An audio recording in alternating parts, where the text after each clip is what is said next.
ಒಂದು ಮಗು ಎದೆ ಹಾಲು ಕುಡಿಯೋದ್ರಿಂದ ಏನೆಲ್ಲ ಪ್ರಯೋಜನ ಸಿಗುತ್ತೆ ಅಂತ ನಾವು ತಿಳ್ಕೊಂಡಿದ್ದೀವಿ.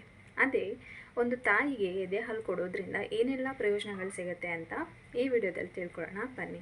ಮೊದಲನೇ ಉಪಯೋಗ ಏನು ಅಂತಂದರೆ ಪ್ರೆಗ್ನೆನ್ಸಿ ಟೈಮಲ್ಲಿ ಗರ್ಭಕೋಶ ಎಷ್ಟು ದೊಡ್ಡದಾಗಿರುತ್ತೆ ಅಂತ ನಮ್ಮೆಲ್ಲರಿಗೂ ಗೊತ್ತು. ಅದು ನಾರ್ಮಲ್ ಸೈಜಿಗೆ ಬರಲಿಕ್ಕೆ ಎದೆ ಹಾಲು ಉಣಿಸೋದ್ರಿಂದ ಆಕ್ಸಿಟೋಸಿನ್ ಅನ್ನೋ ಹಾರ್ಮೋನ್ ಜಾಸ್ತಿಯಾಗಿ ಅದು ಗರ್ಭಾಶಯ ಏನಿರುತ್ತೆ ಅದು ನಾರ್ಮಲ್ ಸೈಜಿಗೆ ಶ್ರಿಂಕ್ ಆಗಲಿಕ್ಕೆ ಹೆಲ್ಪ್ ಮಾಡುತ್ತೆ. ಎದೆ ಹಾಲು ಉಣಿಸೋದನ್ನು ಯಾವುದೇ ಕಾರಣಕ್ಕೂ ಮಿಸ್ ಮಾಡಬೇಡಿ. ಇನ್ನು ಎರಡನೇ ಕಾರಣ, ಪ್ರೆಗ್ನೆನ್ಸಿ ಟೈಮಲ್ಲಿ ಏನು ನೀವು ವೆಯ್ಟ್ ಗೇನ್ ಆಗಿರ್ತೀರಾ ಅದನ್ನು ಕಳ್ಕೋಬೇಕು ಅಂತಂದರೆ ನೀವು ಎದೆ ಹಾಲು ಉಣಿಸ್ಬೇಕು. ಎದೆ ಹಾಲು ಉಣಿಸೋದ್ರಿಂದ ಹೆಚ್ಚು ಹೆಚ್ಚು ಕ್ಯಾಲೋರೀಸು ಬರ್ನ್ ಆಗುತ್ತೆ. ಅದೇ ರೀತಿಯಲ್ಲಿ ಹೆಚ್ಚು ಹೆಚ್ಚು ಕ್ಯಾಲೋರಿ ಬರ್ನ್ ಆದಾಗೆ ನಿಮ್ಮ ದೇಹದ ತೂಕ ಕೂಡ ಕಡಿಮೆ ಆಗುತ್ತೆ.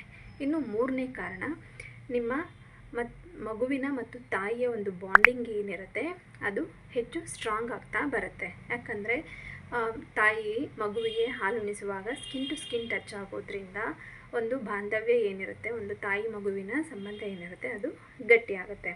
ಕಾರಣ, ಒಂದು ಹೆಂಗಸರಲ್ಲಿ ಸಾಮಾನ್ಯವಾಗಿ ಕಂಡುಬರುವಂಥ ಕ್ಯಾನ್ಸರ್ ಏನಂತಂದರೆ ಬ್ರೆಸ್ಟ್ ಕ್ಯಾನ್ಸರ್ ಮತ್ತು ಓವೇರಿಯನ್ ಕ್ಯಾನ್ಸರ್ ಇರ್ಬೋದು, ಮತ್ತು ಯುಟ್ರೈನ್ ಕ್ಯಾನ್ಸರ್ಸ್, ಸರ್ವೈಕಲ್ ಕ್ಯಾನ್ಸರ್ಸ್ ಈ ರೀತಿಯ ಕ್ಯಾನ್ಸರ್ಸ್ ಕಂಡುಬರುತ್ತೆ.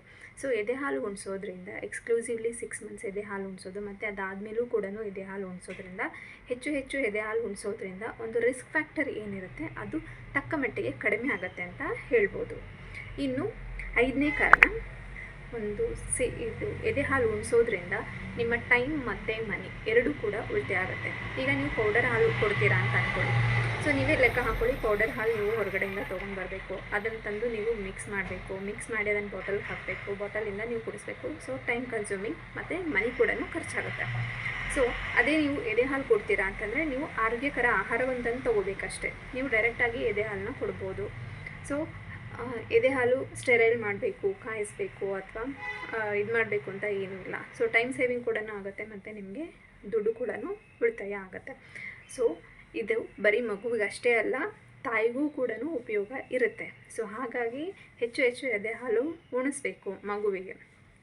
6 ಮಂತ್ಸ್ ಎಕ್ಸ್ಕ್ಲೂಸಿವ್ ಬ್ರೆಸ್ಟ್ ಫೀಡ್ ಮಾಡಿ, ಅದಾದ ನಂತರದಲ್ಲಿ 1 ವರ್ಷ 1.5 ವರ್ಷ ಅಕಾರ್ಡಿಂಗ್ ಟು ನಿಮ್ಮ ಸ್ಕೆಡ್ಯೂಲ್ ಮತ್ತು ನಿಮ್ಮ ಅವೈಲಬಿಲಿಟಿನ ನೋಡಿಕೊಂಡು ನೀವು ಖಂಡಿತವಾಗೂ ಪ್ಲ್ಯಾನ್ ಮಾಡ್ಕೊಳ್ಬೋದು. ಬ್ರೆಸ್ಟ್ ಫೀಡ್ ಮಾಡೋದನ್ನು ಯಾವುದೇ ಕಾರಣಕ್ಕೂ ಮಿಸ್ ಮಾಡಬೇಡಿ. ಈ ಇನ್ಫಾರ್ಮೇಷನ್ ನಿಮಗೆಲ್ಲರಿಗೂ ಉಪಯುಕ್ತ ಆಗಿತ್ತು ಅಂತ ಅನ್ಕೊತೀನಿ. ಮತ್ತಷ್ಟು ಹೆಚ್ಚಿನ ಆರೋಗ್ಯಕರ ಮಾಹಿತಿಗಾಗಿ ನನ್ನ ಚಾನಲ್ನ ಸಬ್ಸ್ಕ್ರೈಬ್ ಮಾಡೋದನ್ನು ಮರಿಬೇಡಿ. Thanks for watching. Thank you.